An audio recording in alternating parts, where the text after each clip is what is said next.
Okay. So we are called to order October 26, 2023 at 7 p.m. And I'm Trish Bartel. I'm going to do roll call. Andrea Luker. Present. Kristen. Here.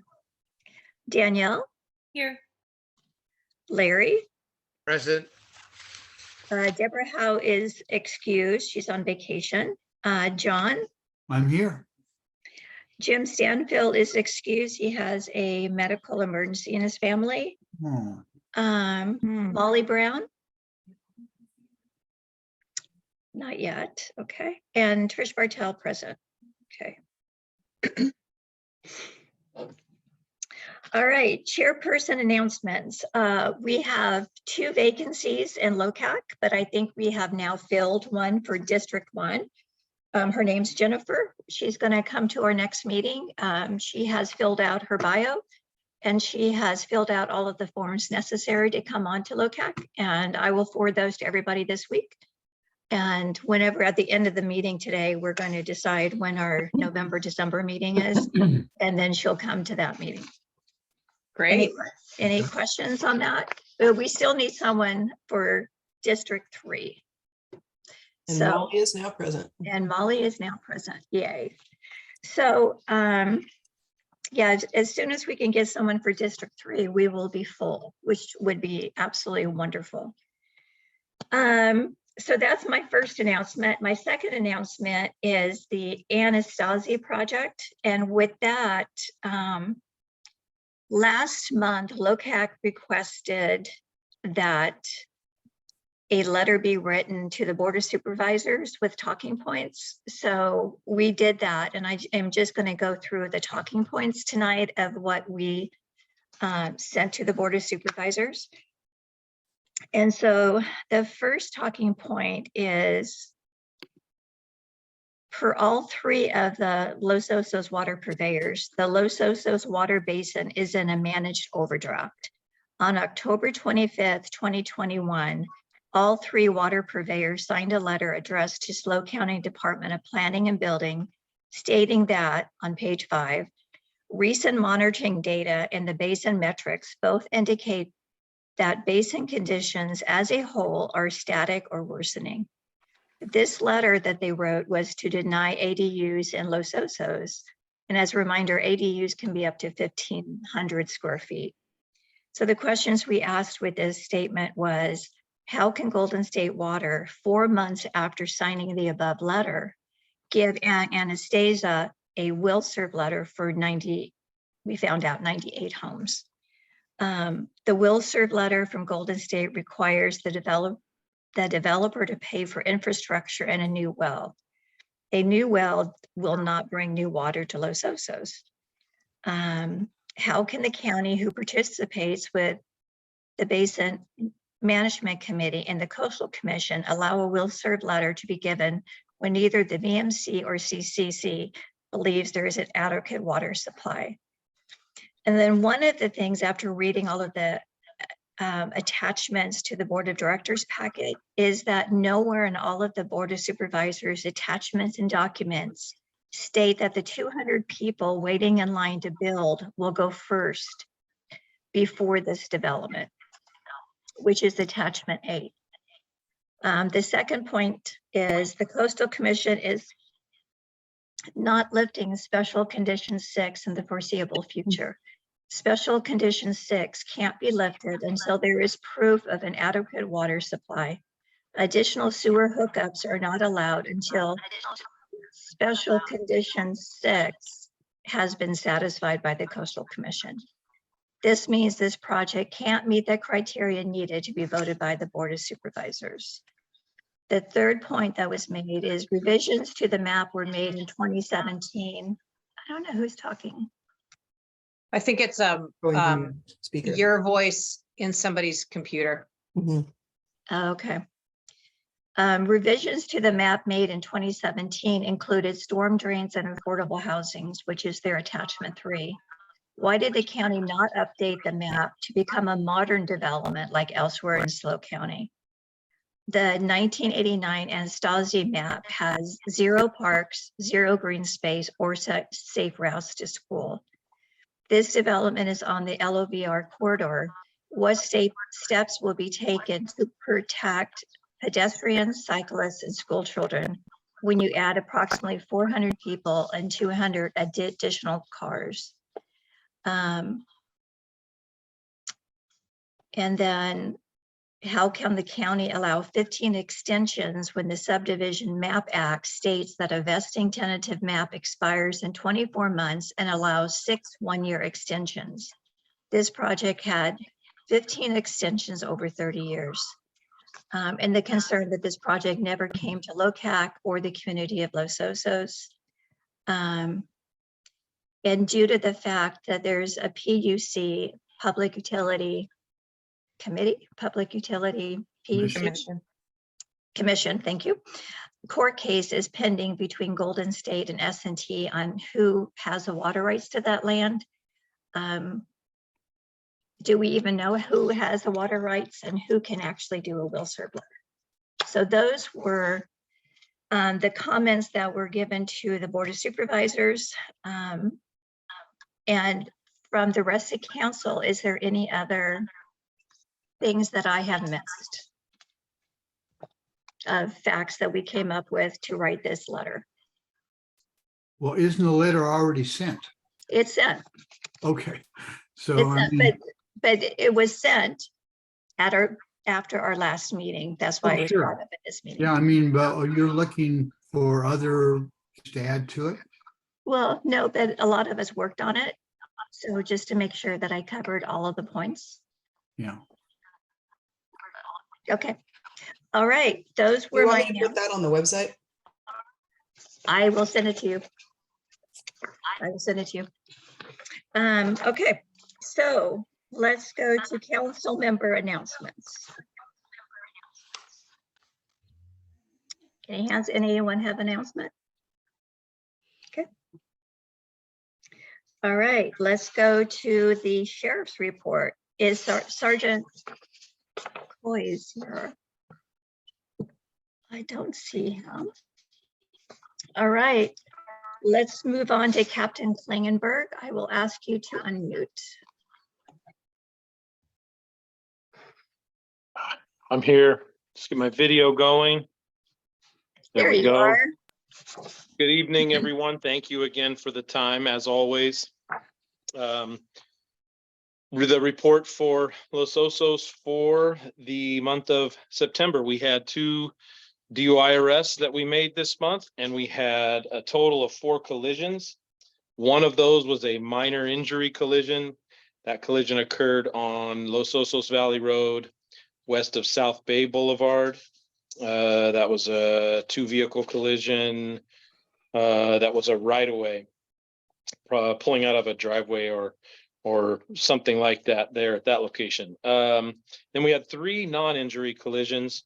First one at Los Osos Valley Road, west of Valle Vista Place. That was a 2-vehicle collision involving unsafe speed for conditions. Then we had another a vehicle versus bicycle collision, luckily involving no injuries at 10th Street and Los Osos Valley Road. However, the vehicle fled the scene in that incident. Just damage to the bicycle, however. So not a good situation, but best case where we didn't have any injury to the bicyclist there. And then we had a solo vehicle strike a fire hydrant at Santa Isabel, east of Scenic Way. We had no information on the vehicle that hit the fire hydrant, as it also fled the scene. Those are the incidents for the month of September, and I'm available for questions. Thank you very much. Any questions from council? Yes, Molly? Yeah, that bicyclist versus vehicle, did that happen during the day or at nighttime? That is a good question. Let me look at that real quick. That happened at 1:11 in the afternoon. And was that on a weekday or on the weekend? on the 14th. It was a Thursday. Yeah, might have related to construction also.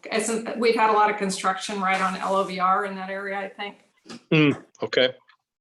Yeah, like lanes being closed and traffic being directed in different ways and stuff. Yeah. So Doesn't explain why the driver drove away. I'm not commenting on that. no. I'm just wondering if maybe the construction work might have added to it. They're not that wonderful on I their might. traffic Let me. direction. Construction Yeah. people. Sorry, I keep cutting you off. I apologize. I can look. We have a construction zone box. I can look to see if the construction zone was at play here.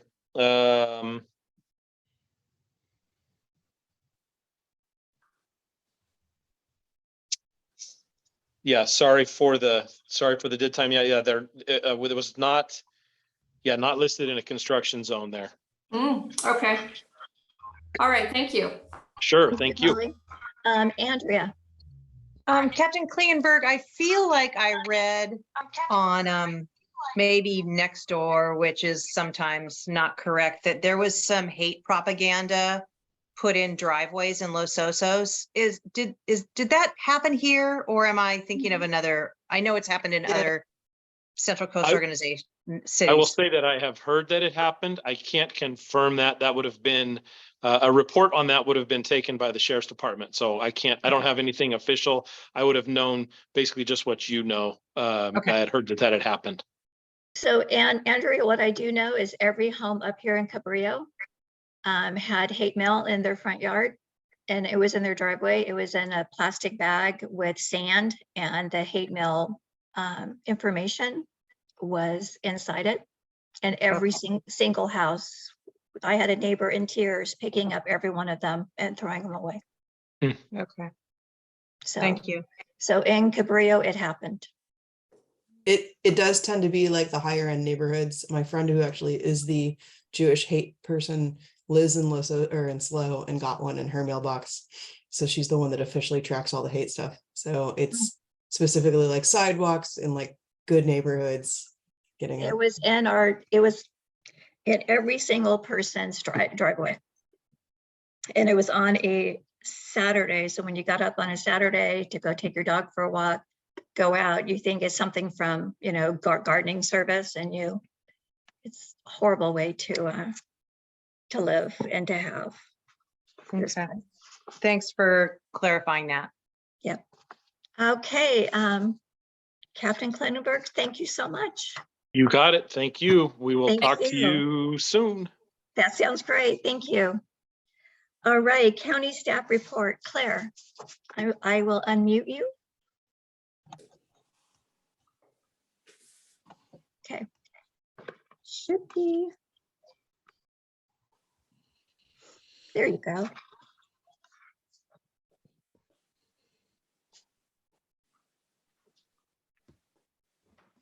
There we go. Can you There hear you me? go. Yep. Okay. Good evening, everyone.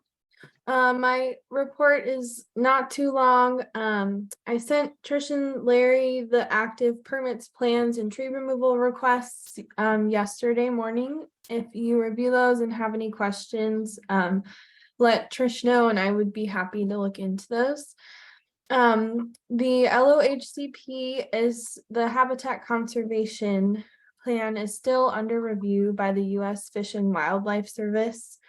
So I don't have any exciting updates on that tonight. And then on October 17th, the Planning and Building brought our annual priorities report before the board, where the board reflects on that and gives staff some direction on kind of the projects they would like to see within the next year. And I just wanted to inform here that at that meeting, the board did ask planning and building staff to bring recommendations for amending the Title 19 ordinance, which is where the offset program originates. And they would like to see those recommendations in February of next year. So staff will be cracking away on that. Okay. Good. It's nice to have a date. We appreciate that. That's perfect. Mm. Any questions for Claire from the council? Claire, regarding those Title 19 adjustments, do you have a sense if they're any different than what we have in place now? Yeah, John, there will be some like really nitty-gritty amendments. And where those are coming from are the offset study that we completed this summer. And so there are some like detailed amendments, like how much a house may be required to offset to build. But there also will be possibly some programmatic amendments too. So if you want kind of a preview of what those could be, I recommend looking at the section 6 of our offset study.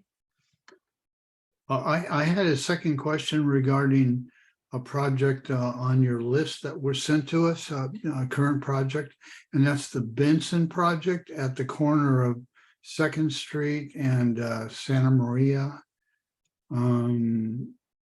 Is that one that's been dragging on for a couple of years, or is that more, does it seem to have a chance to move?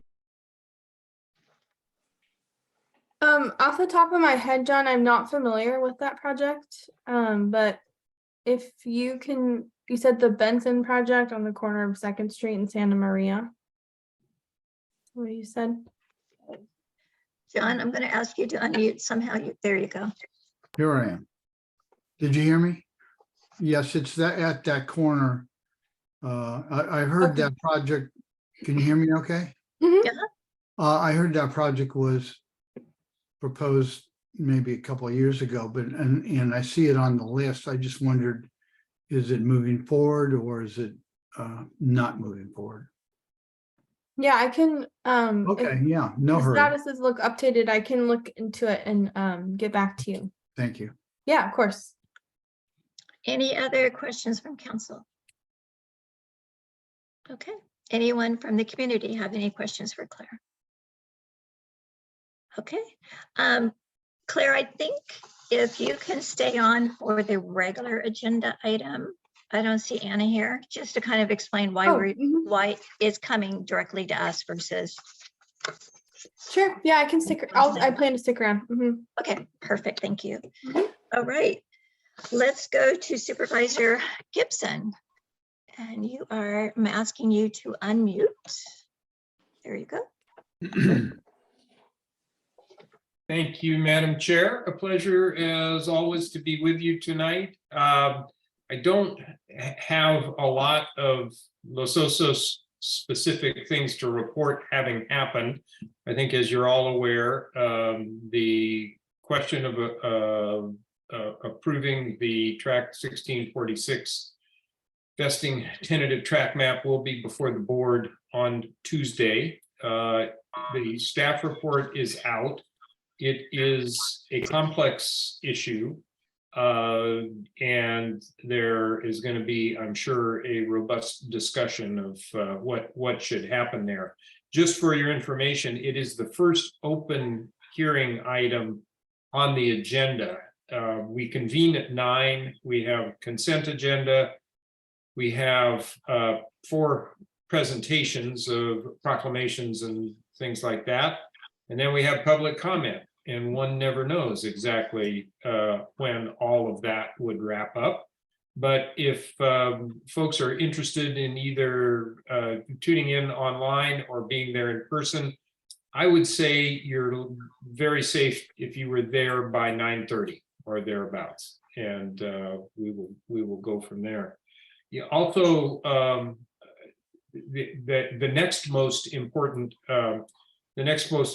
item on the agenda is actions that will have the county rejoin the Integrated Waste Management Authority. You may remember that was an action of the previous board to take us out of that.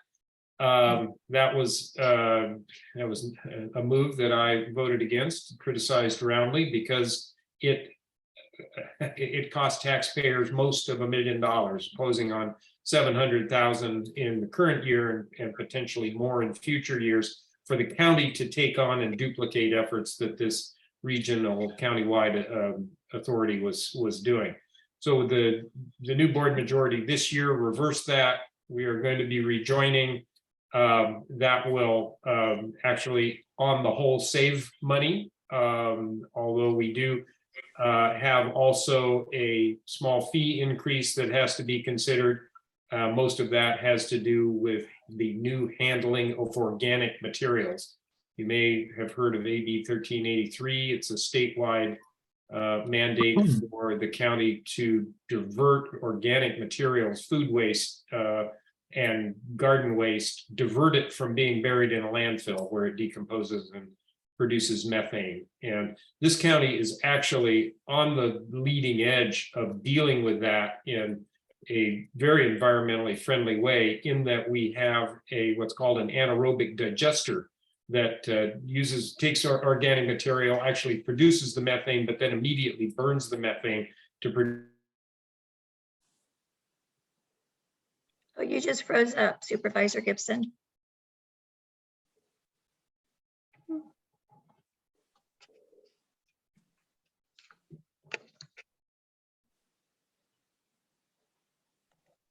Is interested in seeing that happen.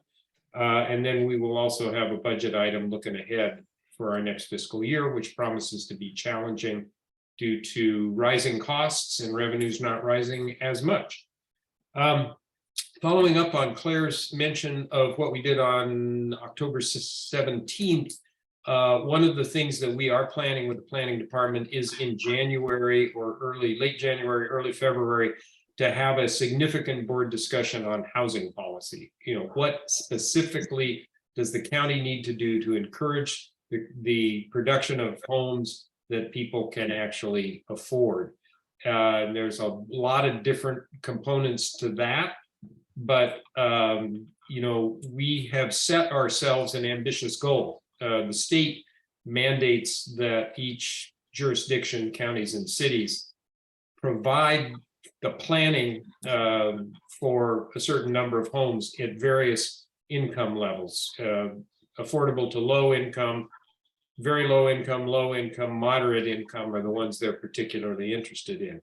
And so our board set the ambitious goal of actually meeting, not just planning for, but actually meeting the production numbers that were set in what's called the Regional Housing Needs Assessment. That's the state's terminology.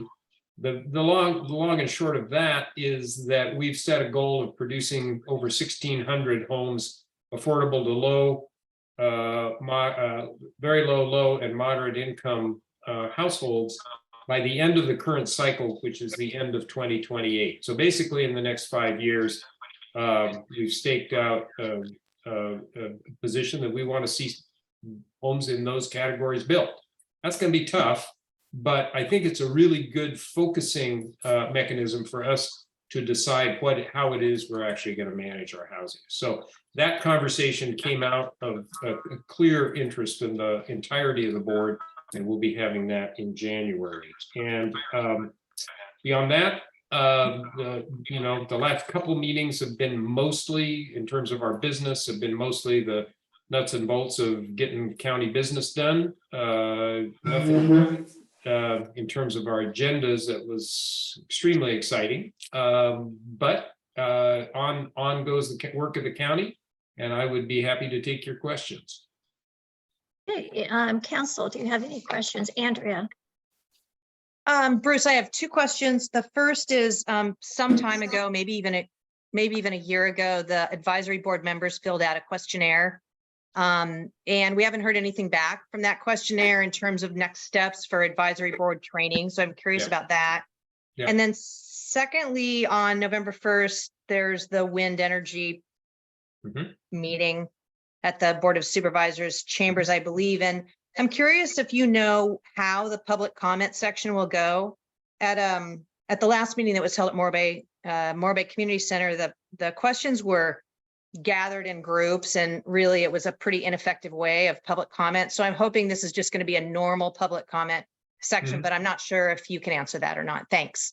Okay, so regarding your first one, Supervisors Paulding and Ortiz-Legg are acting as a subcommittee to bring forward some proposals on how what the guidelines for advisory councils are. And I think the questionnaire you referenced was in relation to how LOCAC operated, how you see LOCAC operating, how it how it serves its community. They tell me that they are close to having proposals for how advisory councils countywide, what guidelines they should apply to them and what guidelines need to be clearly met for the board to recognize a council as an official council. I think that's going to come in one of our meetings in December. But if not, it'll be early in January, and that's just a matter of shuffling time on the agenda. And so then the wind energy forum, it's an informational forum that you referenced. I left that paper on my desk at the office, but what the format of that is going to be some welcoming remarks and then 3 separate panels. One moderated by Senator Laird, which really looks at the overall how our wind energy projects organized and permitted. The second one will be moderated by Assembly Member Addis, that has to do with a lot of things like their environmental impacts and how it relates to the energy grid and decarbonizing the energy grid.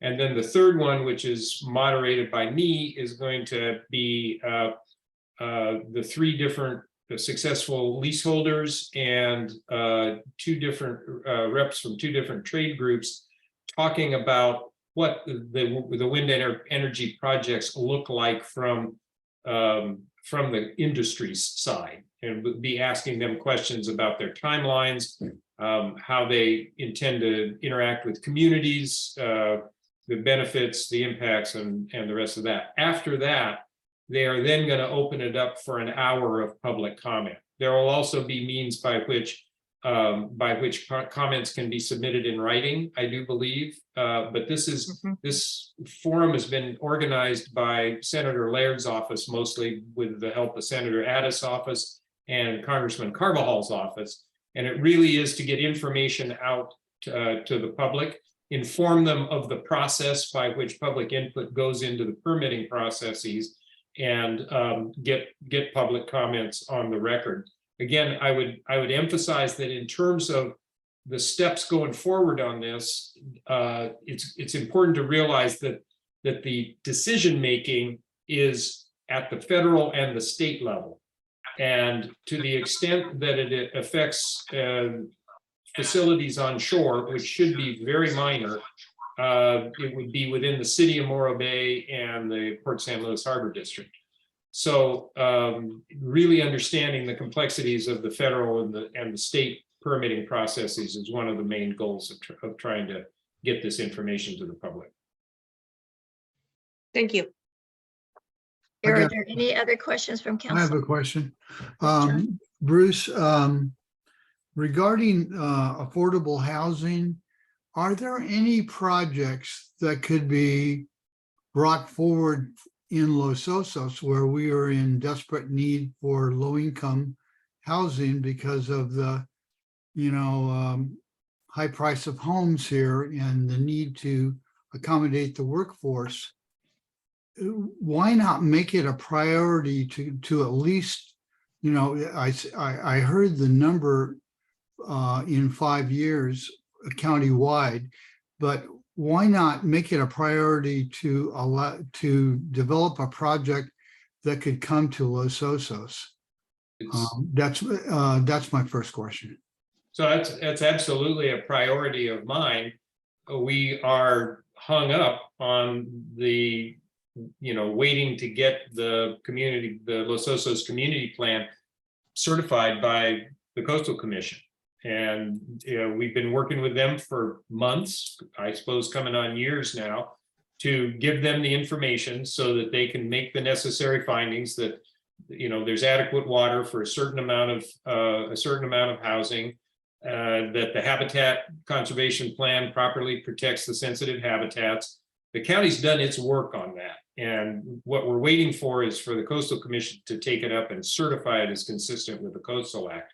At the very strenuous, long, patience taxing process that we've been in for a goodly amount of time, I'm hopeful that sometime in the first half of next year, we will be before the Coastal Commission for a hearing and get that done. At that point, we will look at what we can do to actually get projects on the ground in Los Osos. And it's absolutely top of my list that houses that people can actually purchase at incomes that they make are the first thing that I'm interested in seeing happen. So till we get there, then really no significant new development's going to occur in the Los Osos area. Right. Also wearing my tree and landscape hat, I want to thank you for helping us with a $1,000 grant to do some planting in front of the skate park that's in the works. And with the help of the Public Works Department, we will be planting that in the next couple of months. Thank you for that. Well, you're most welcome, and I appreciate the energy that your group's putting into that. I know it's been going on for a long time, and we'll look forward to those trees growing tall here pretty soon. Yes, sir. Thank you. Thank you. Okay, any other questions from council? Yeah, Molly? So is it this, in terms of waiting for that community plan, is it the same for any kind of multifamily housing as opposed to single family residences for the workforce housing? Yeah. I assume it's Basically, the fundamental hangup is what's called special condition 6 in the sewer permit. The building within Los Osos can't connect to the sewer until that plan's been updated, and that puts essentially a moratorium on developing undeveloped land in Los Osos. Yeah. Okay, and one other thing, when did you say that housing policy discussion was going to be happening? We're told it's either the last meeting in January or the first meeting in February. Okay, for the main Board of Supervisors meeting? Yeah. Is that what you mean? Yeah. Okay, thank you. Okay, sorry, I had to write a note. Larry? Yeah, Bruce, I've got a question. Have you heard anything about a developer offering any of the water companies some incentive like use of land and stuff for this third well they're trying to find a location for? Well, so we are looking at a third program C well. That's the Basin Management Committee, and that well would likely be located on somebody's property. Not county owned, not CSD owned, not Golden State property. In the area, on the east side of town where they're looking, there's more privately held land than not. I'm not sure of the exact land ownerships, but it may well be that a landowner who is interested in development has a parcel there that they'd be interested in entertaining as a site for that well. Just trying to look a little bit behind the premise of your question, the fact that a landowner provides a particular piece of property for a well does not guarantee them a development, does not guarantee them priority over a development. Someone was asking about the wait list for getting building permits. That we are going to honor that, and when development gets going in Los Osos, we got to work out the details of exactly how we manage that list. But the folks who've been on that wait list will be the first in line for sure. So I want to be sure people understand that there's no backdoor way that all of a sudden a developer hops the line and does anything that's not carefully managed. That's going to be part of but very much part of the future of development in Los Osos. my question or concern is one, I've got a piece of property up the street from me where I live. But secondly, that in another negotiation for another well that was done, a developer got 10% of the water pumped from that well that he was then able to use for development. That's not saving the community any water. That's a new water use. Well, so I'm not familiar. We're a long way from any kind of agreement with anybody on that. That whatever agreement is made, and that well is being pursued by Golden State Water. So we can ask them to make public whatever agreement there is that is going forward to, if they deal with a private landowner on whatever terms. But Okay, the key thing to remember is that in terms of managing the Los Osos groundwater basin, drilling wells that are in the eastern part of the basin, the further we get away from the coastline, the more water we can safely extract from the basin. And moving it east and moving it into shallower aquifers that are on the east side is the way in which we will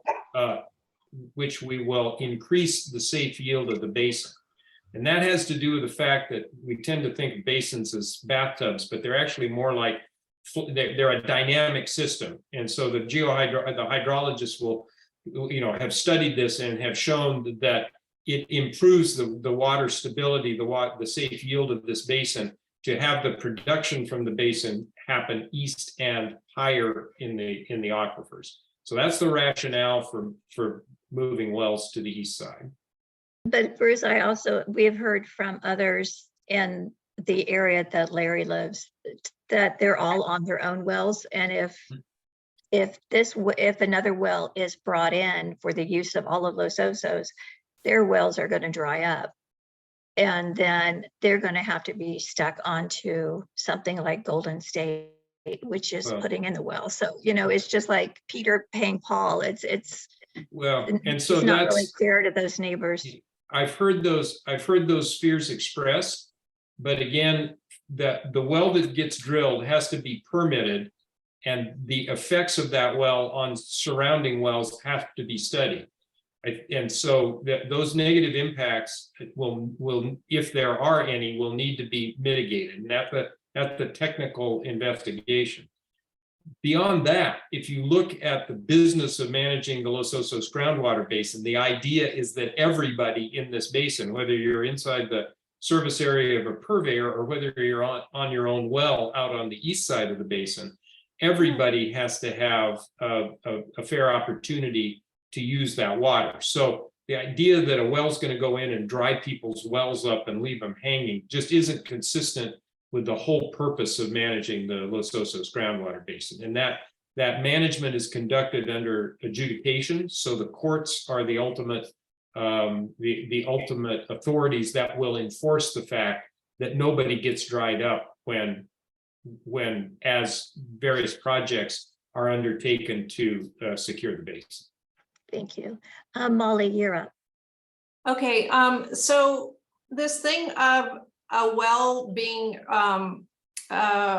installed on private property, is that just normal, like in terms of the location, or are they normally on public lands? And does doing it on a private land mitigate some environmental assessments kind of things? No, it doesn't. The drilling of a well has to be looked at as consistent with the basin management plan, and the environmental impacts have to be studied. The fact that it's on a private property versus publicly owned property really isn't part of that. If it is a private property owner, some arrangement has to be made if that well is going to be put into the production system. Some arrangement has to be made, to lease the land or buy the land or, create the proper easements. There's a lot of legal stuff that happens in that, but there's no difference really and how it would happen on private versus public. Okay, okay, thank you. Any other council before we move to public? Okay, Lindy, you're up. I'm going to ask you to unmute. There we go. Thank you. Good evening, everybody. And Bruce, I had a few questions. I've sort of been a little noticed that the Board of Supervisors meetings do not allow public comment to be taken with Zoom or any of the ways that it was set up during the COVID era. Therefore, we all have to come into downtown, which has turned into a bit of a parking nightmare. Is there any chance that we could resume those meetings so that public comment can be made without having to congest downtown and make us all sit around and wait downtown? That's one question. Another one is I would like to hear an update of what's happening at Kansas and Oklahoma. Until there's a location for those people to go to, they shouldn't be forced off of that property. I just wonder if there's any reconsideration of making a healthier full-time place for them to be. And if there isn't, could you even give us some idea why not, since nothing else has come up? And thirdly is recall the playground material that was at our public park, the kids area where the jungle gyms and swings and stuff are. It was deemed by most of the parents that they didn't want their children playing in the rubber tire material because it off-gassed when it was hot, and it also stained their clothes and their hands. So the CSD and the community went forward. The county said that the material had 3 more years of use and they wouldn't consider changing it. But then the community put in 16 and the CSD put in 16,000 to 20,000 in the end to replace the material. And it was a community effort. Parents came out and hauled it out. We had donations of dumpsters to put it in. Is the county ready to talk about returning that money in some form or another? Because that's quite a substantial amount, and the material has now thankfully been in the landfill for 4 years because of its bad nature, and it got replaced with really great stuff. Those are my 3. Thank you. Okay, at Oklahoma Avenue, you may have read, I think we did a press release that we developed an incentive program to help ease the way for folks to relocate from that Oklahoma parking site where there were quite a number of RVs and vehicles for a very long time. That incentive package included intensifying case management efforts and also providing up to, I think it was $1,000 of cash to help find a suitable alternative place, whether that would be a space in a park that could accommodate an RV, or whether it would be rent or a rent deposit that would get folks into housing. There was also just an intensive effort to make sure that folks were connected with every possible service that they need. I have not been updated in a couple weeks on that specifically, but last I heard that was moving in the right direction. That was actually helping people get moved to alternative situations. That's ongoing, and I think that the target for the closure of the Oklahoma site is still early next year. There are no plans to establish a permanent site similar at that site again, because it is an old landfill and it would have to be significantly remediated before we would, allow a longer term use of that site.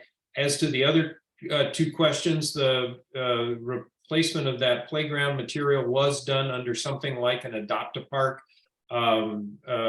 agreement, I think, between the community members and organizations that did that and the Parks Department. And so the short answer is no, that money is not going to be returned. That was a project that the community wanted to do, and the Parks was happy to facilitate it.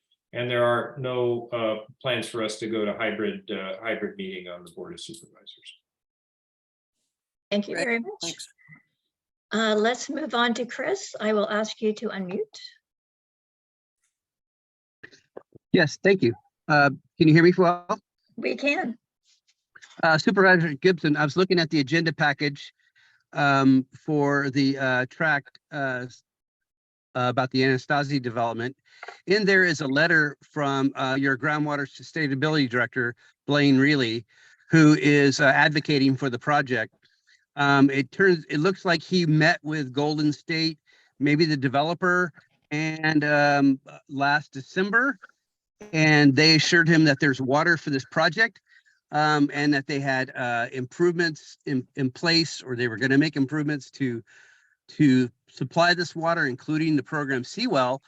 So it seems like they have a spot or a location picked out.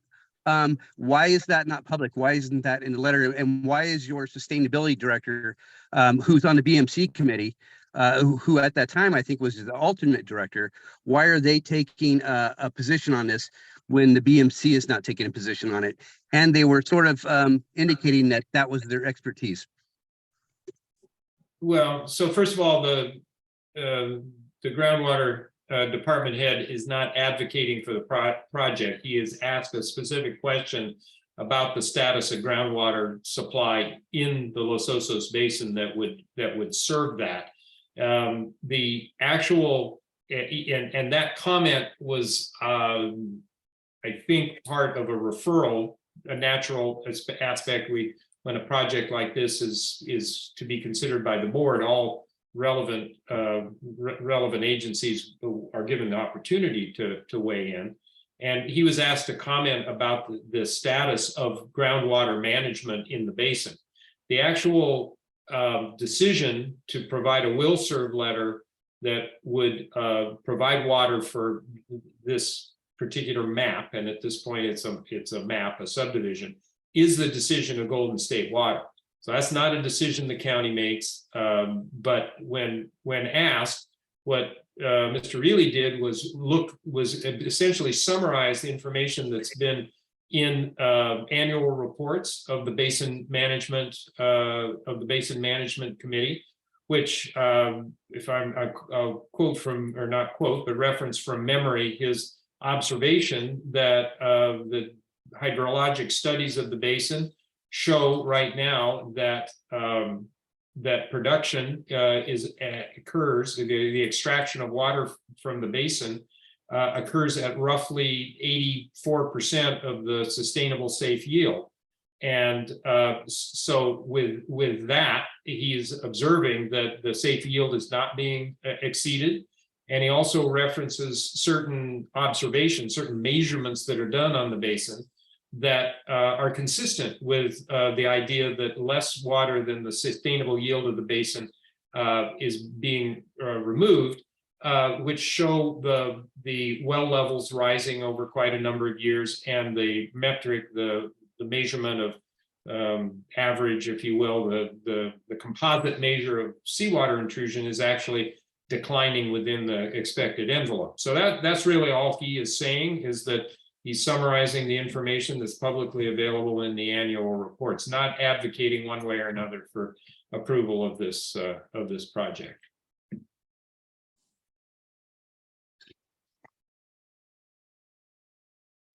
Okay, Patrick, I will ask you to unmute. Thank you very much, Chris. Some good points there. Thank you. I'd like to just clarify also that the sustainable yield that Mr. Gibson's referring to is an estimate based on wells that are suspect and that have already been deemed unreliable. So I don't think we can really go on what the sustainable yield tells us. It's not anything that is factual or based on a lot of data. It's just estimates and assumptions that are being made. Mr. Gibson, though, I would like to ask you, as far as a well on a private property, what is the benefit and incentive to the private property owner to put a well on his property? Patrick, why don't we get all your questions out, and I can see if I can answer them. That is my question.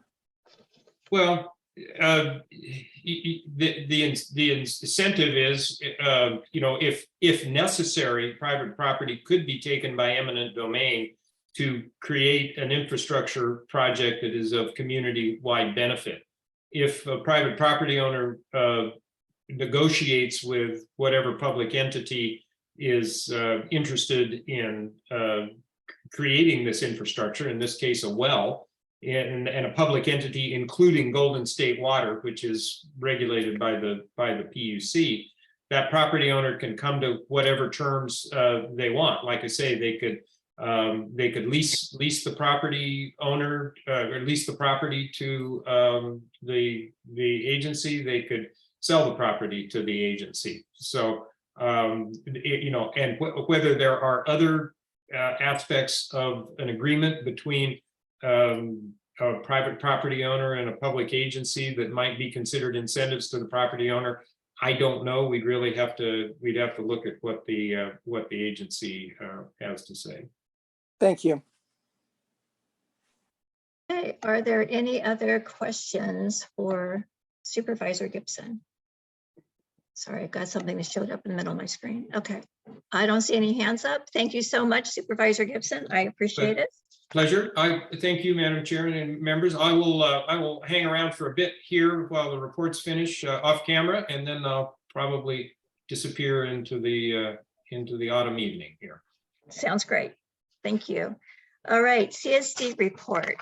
Is that going to be Chuck tonight? We'll ask you to unmute in case it is. Oh, Chris. Hi, Chris. Haven't seen you for a while. I'm asking you to unmute. All right, did that work? Yep, it did. Okay, so hello everyone. The CSD's been busy at work, working on multiple projects at a time. The Program C well water transmission project is being worked on, as well as the well equipment project. As some of you may know, the 16th Street well rehabilitation project has started, and we apologize for the noise. We've started the Skyline groundwater monitoring well project, and we're working on the transient model development project. Ron and the staff are also working on standards of cover, fire, and emergency medical services study. Working with a staff consultant, the staff is wrapping up the annual financial audit, which is showing the district finances are all in order. Our Parks and Rec Advisory Committee has been working on coordinating with the school district and youth sports leagues for scheduling and access and field maintenance. We have an opening on the Emergency Services Advisory Committee. If anyone's interested in serving on this very important committee in our district, please reach out to the CSD office for more information. And that's what I have. Any questions? Okay, any questions from council?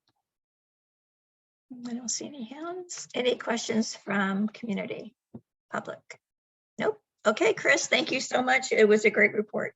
Thank you. All right, Chamber of Commerce, Jim is not here tonight, but what I do know of the Chamber of Commerce report is Oktoberfest is Sunday. So go out, enjoy, have a great time. It's in Baywood. It's gonna be a lot of great stuff. So I just did his report for him. Public comments for items not on the agenda. Anyone have a comment? You get 3 minutes. Anything you need to say, want to say? Lindy, I will ask you to unmute. Okay. Thank you. I guess I wanted to again go back to understanding a little bit more about this 98 home proposed project. As I recall, in 1983, the Regional Water Quality Control Board came in and pointed a finger and said we had high nitrates, we would have to start preparing to sewer ourselves. They gave the county 5 years before the moratorium started. And during that period of time, 1,240 homes were built, which were about a fifth of the existing homes here. And what they did is they added to the pollution and they added to the water extraction, putting us in a little bit more of the condition that we're still in today. That project, the Anastasi project, after he was allowed to build the 300 homes and a sewer treatment plant in that same area, he also put forward this project, this development at the year right after the moratorium ended. So I'm really wanting everybody to realize that that proposal 30 some years ago was a foot in the door to be able to come back at a future time and have a priority because they already had a project started. So like the 200 people on the waiting list, there are people that already have their projects designed and ready to go because they expect that they could move to the top of the list if we ever come up with enough water to introduce, to allow this new development. So I guess that's my comment, is this is a crazy situation. The Benson project is also one that was proposed 15 some years ago. They tore down the buildings there. They left an eyesore for the longest period of time, and it is ready to get going and so forth. But again, that one was more approved with, I think, water use, discussion about parking. This Anastasi project has absolutely no public review, and it should, as far as I'm concerned, it should go back and get in line and start over from the very beginning because there's really nothing there. So those are my comments. Thanks. Thank you. Thank you very much, Lindy. Any other comments? Okay, let's move on. We won't have a treasurer's report tonight because Jim is not available. Larry, land use?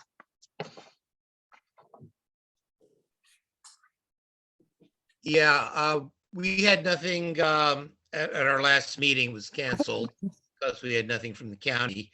We do have a project coming up for our new meeting, which is going to be November 6th, I think. We got a vacation rental. That's it for land use. A little quiet around here now. Okay. Trees and landscaping, Andrea or John? Is Andrea still with us? Or Yeah, John, It's right my there. internet is a little wonky. Do you want to give yeah, the report? I can take it. Yeah. Thank you. Everyone, we're happy to report that I mentioned it earlier that we got $1,000 from the county to go forward. We were asking for more, but we'll be happy with $1,000, and that will help us plant a strip of land in front of the skate park as you go along LOVR there. And we're working out with the help of Wendy from the Garden Club and the rest of us to come up with a palette of pleasing plants along there that'll be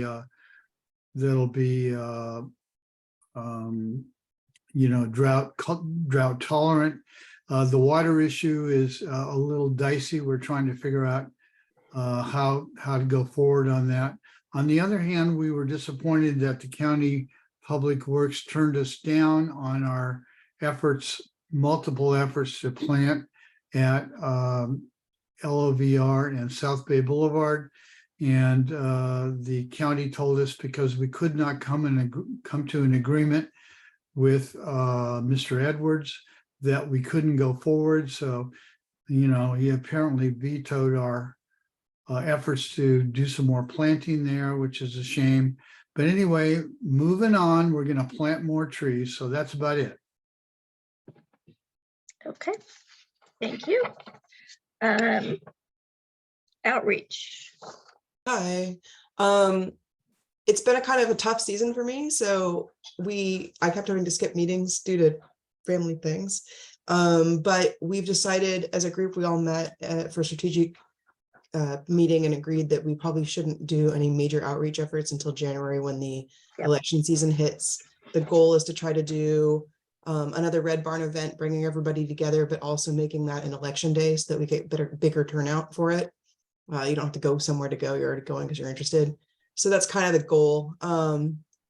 Beyond that, when we did the strategy committee, all of the people on the committee are incredibly interesting and experienced, and yet it doesn't reflect that. So I wanted to get little bios together for everybody, but nobody sent them to me. So I'm going to just do it for myself. Yeah, I'll do it. I'll do it. Yeah, I was going to say, I'll send mine. I'm very good. Get on it then.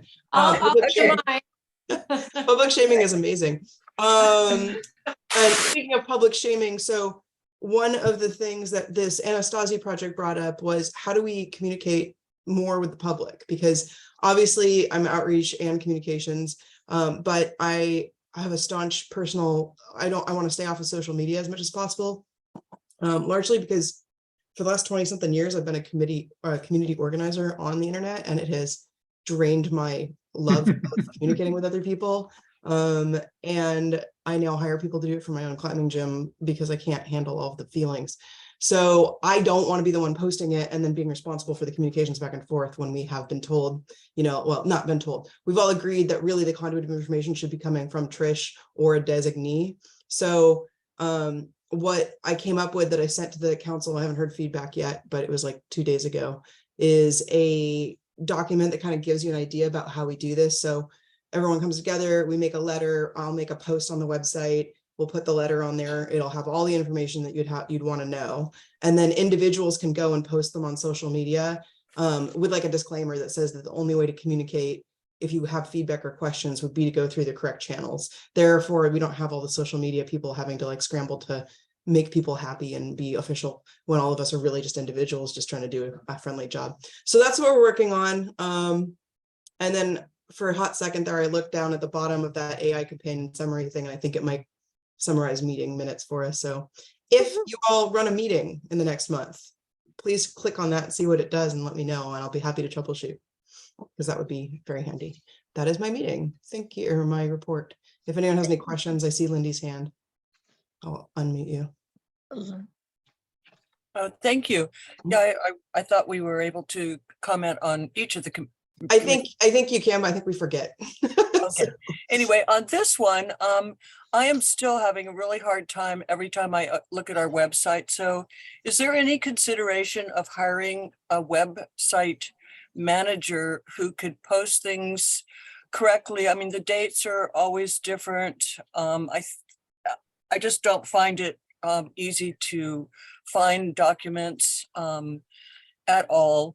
It's a little disorganized, and I think things don't get posted as early as they could or should. So a big part of public outreach would be that the public can go to a user-friendly site, take a quick look and see what's going on without having to. So I'm just questioning if that came up during a strategic meeting. I think it's a really important thing to take a look at again, because it's hard. Thank you. The response to that would be that you are the first person to comment in over a year negatively about it. The county has specifically said they really appreciate the organization and it's a lot easier for them to find the information they want. And I'm always happy to receive feedback as long as it's constructive and it clearly articulates what the issue is. Whenever files are sent to me, I usually post them that day, or if not, it's within a week. So they come as soon as they come, and almost all of the council members are actually able to post themselves directly. So for those who are comfortable doing it, they're able to do it. So it's actually quite fast. It's just perception is my guess. But again, if you can give me really concise feedback about what we want, like when Molly got on the committee, she gave she gave a really great, hey, this part, this part, this part. And I was like, oh, great. And I fixed it in 5 minutes. So I don't think that that's really a problem unless you can articulate offline what that is. So thank you. Patrick, I see you hand up. Yes, thank you. Well, I want to thank you for texting me or putting the agenda on the comment area. But I agree with Lindy. I went to our website, I went to committees and agendas. I clicked on agendas. It had a whole list of things, but it didn't have the agenda of this meeting. So I couldn't find it anywhere on our website. So I do appreciate you sending it to me, but Lindy is correct. It is not an easy one to navigate for a lot of people. Thank you. Again, I'm going to feedback that you've been on with us for over a year. And if you haven't looked for the agendas on there, it's categorized. If you click on the document archives, it says general meetings, you click on that and it has the date right there. So I don't know how much better we can get unless you want to have it like be a list. But again, constructive feedback and not it's hard is what I would look for. Thank you. Okay, any other comments on our committees? All right. Active transportation. Thank you, Kristen. That was awesome. Under agenda items, consent agenda items, we don't have one. Larry, could you tee up the regular agenda item for us for tonight? We had a project here that kind of slipped through the cracks. I was going to see if Anna Lucera is here. If not, maybe Claire can help us on this. It's a remodel project that was supposed to come through, I think, in April of this year. And I just saw it, like a week or so ago. And they're trying to keep the project moving. So instead of bringing it to land use, I decided, I talked with Trish and we decided, let's just bring it here to the regular LOCAC meeting, and kind of keep it moving along. Do we have the owners here? If so, raise your hand. Lindy, I don't think you're the owner of this project. Okay. All right. So basically a second story addition to an existing home, no addition of a bathroom or kitchen, existing kitchen and bathroom to be relocated to the second floor, upgrade the electrical service to 200 amps and replace all existing windows. Any comments from council on this project? Any concerns from council on this project? Okay. Let's talk to the public. Lindy. Okay. Thank you. I'm just concerned about the procedures that normally a house does not have to rush through. And the acceptance letter is dated the 16th of this month. The whole final draft is dated the 16th. The combined plan set's dated the 20th. So when Larry received the information about this project, it should have waited until our LOCAC meeting in 2 weeks. So, our land use. I don't really approve that we jump the gun on these things and send them forward without having land use look them over. I will say I'm personally not bothered by the project. I know the house and I think it's not a bad project, but I don't like this procedure that we're doing, kind of like what we did, like approving something that Tree and Landscape never saw. But then all of a sudden it got approved at a meeting without even having public input. All right, Anyway, let's just stay, Lindy, let's stay on the topic. Let's not. The topic is, I project. think this project should actually go before land use next month. They only applied in April. It's almost like speed rolling a project through because. So we're now October. Claire, do you have any? No, I said in October of this month was when they got their acceptance letter. They just got it. In other words, we do have time. Nothing gets done right away. So I think that we should still see it at land use, approve it, and then at our November, December meeting, we can, give it our blessing. It's a process that we're skipping, and I don't think that's a good direction to be going. Well, we were asked by the county. So Claire, do you have any Yeah, I spoke with the project manager today to also get an understanding of what was going on with this project. So when it was referred back in April originally, that would have been part of the original referrals process, kind of part of the pre-info hold process. But the county is obligated that once an application is deemed accepted for or completed, an application is deemed completed after the info hold process, the county does have to issue an environmental determination and schedule for the next public hearing within 30 days. And so I know that the project manager really wanted the feedback from LOCAC. And so just ask that this could be heard by LOCAC as soon as possible, because the county is obligated to schedule it for hearing. I think might be going to I think it's just a MUP. It might be going to planning department hearing in December. So, you know, I can't speak to why it, you know, went straight, or the decision of going straight to LOCAC versus land use committee, but I do know there was urgency just to have LOCAC's feedback. Is that helpful? That was helpful, yeah, because what we received from Anna is that she didn't have time for us to wait and have it go to land use and then go to LOCAC, according to Anna. Also, the county planning department wanted feedback from land use and LOCAC, and I did email everyone a copy of this application, so that if there, and I requested in that email feedback. Linda, you gave me feedback on this project. You know, nobody else did. So, you know, yes, we can go through our formal steps, you know, but if there, what the county wanted was feedback, and there was no feedback either from LOCAC members or from land use members. So at that point, you know, I decided, well, let's go ahead and just put it up there on LOCAC. It seems like a good project. There's nothing technical involved about it and stuff. And yes, once in a while we have to not go our procedural way, but that's a choice we can make. And if everyone agrees with it, it's an okay choice. Molly?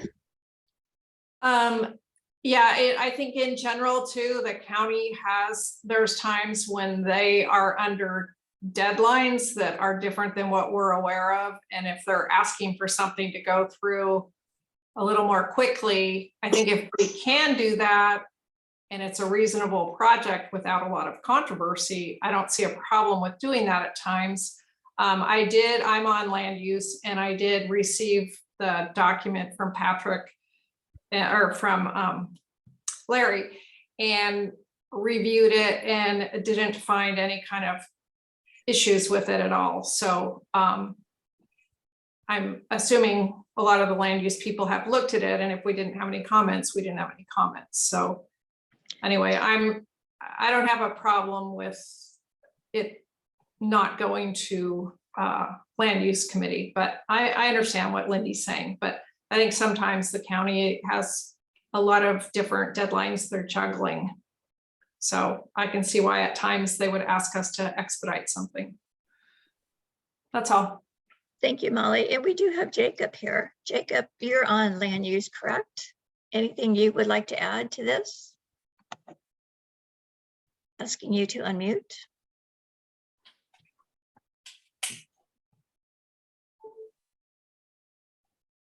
Jacob? I'm sorry, I was muted. That's my bad. No, I didn't have anything to say. I support the project. It looked clean and uncontroversial. And so if we can help the county out, I think that's great. All right, thank you. All right, could I get a motion from council? I'd like to approve the project. Okay, John? Can I have a second? I had one question before we go to that. Okay. The only thing I thought of that might be an issue in the neighborhood might have been, you know, something with somebody feeling their view was obstructed. So I just wanted to make sure there was nobody from the neighborhood there that was opposed to the project that had something to say. I assume they would have asked to speak in the public part of what you were just doing. Okay. All right, so we have a motion with John. We have a second with I'll second it. Larry. All in favor, raise your hand. Any opposed? Okay, unanimous. And this is the first time we've done this since I have been on this committee. And so that's like 5 years. So I think once every 5 years, if the county's asking us to fast forward a project and is clean, like this one seems to be, I think that's probably okay. Let's go down to business items. Lindy, your hand's still up. That hand was up for a while, so I was trying to speak earlier on the prior issue again. Okay, thank you. All right, business items. We need a date for our November, December LOCAC meeting. I'm going to throw out a couple dates, see which one works for council members, either November 16th or December 14th. Any of those work? Hey guys, I have to jet. My dog just rubbed. It's uninhabitable in here and I'm dying. I'm so sorry, but my dog just skunked us. So, Okay, go. bye. I'm sorry. Take care of it. Thank you. Trish, did you say November 16th?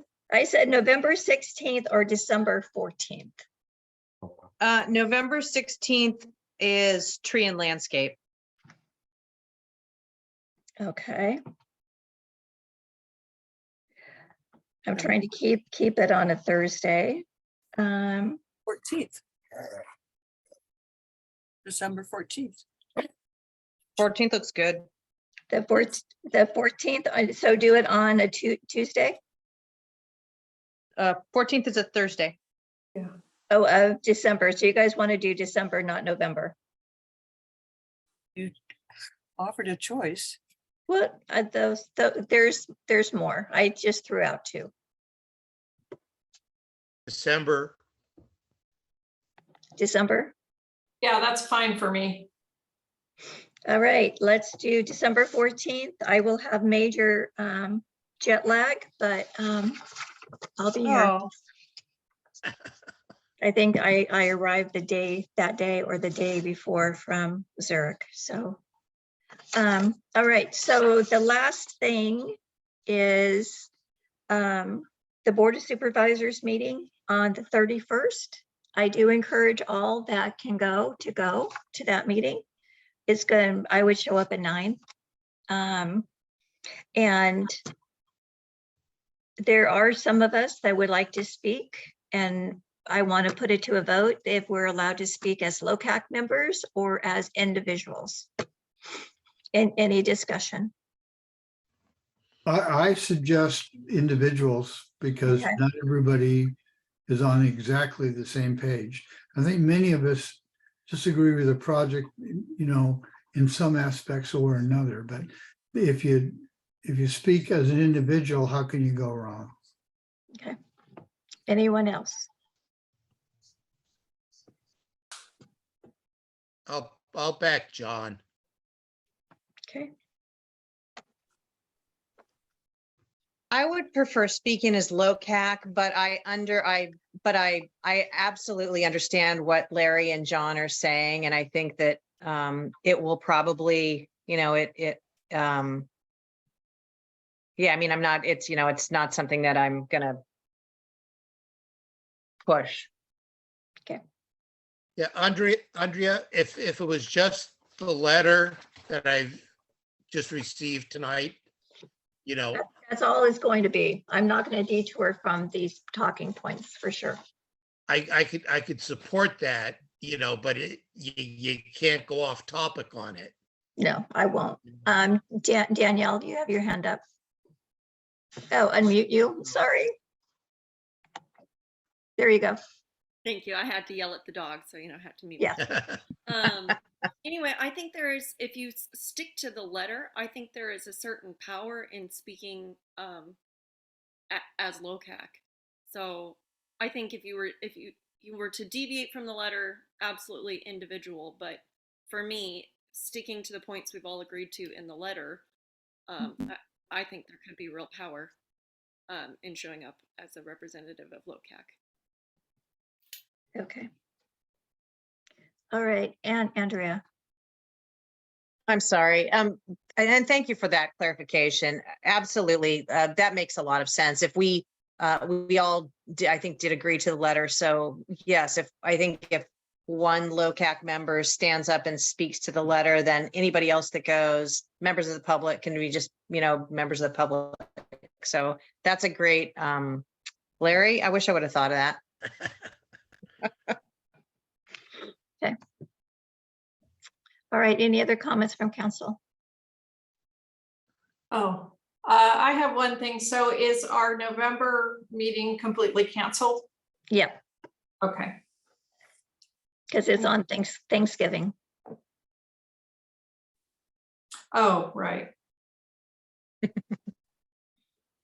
Okay, anything else from council on business items?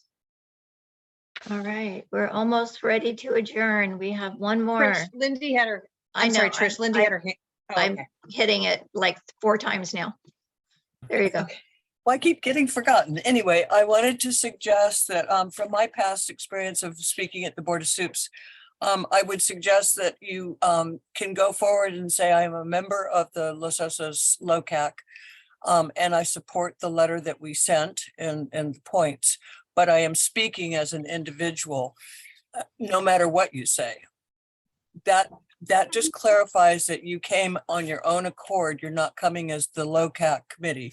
It clarifies that with the supervisors up there. So that's how I would suggest that you do it, because the letter's strong. And then if you want, you can read parts. I'd like to read part 2 of the letter, whatever. I mean, you could even do a team where 4 people read it, but you should all speak as individuals. Thank you. That's it. Thank you, Lindy. Anything else? If not, we are adjourned at 8:22. Thank you. Thank you, Thanks, everybody. everyone. Good night. Good night. Thanks. Have a great night. Halloween.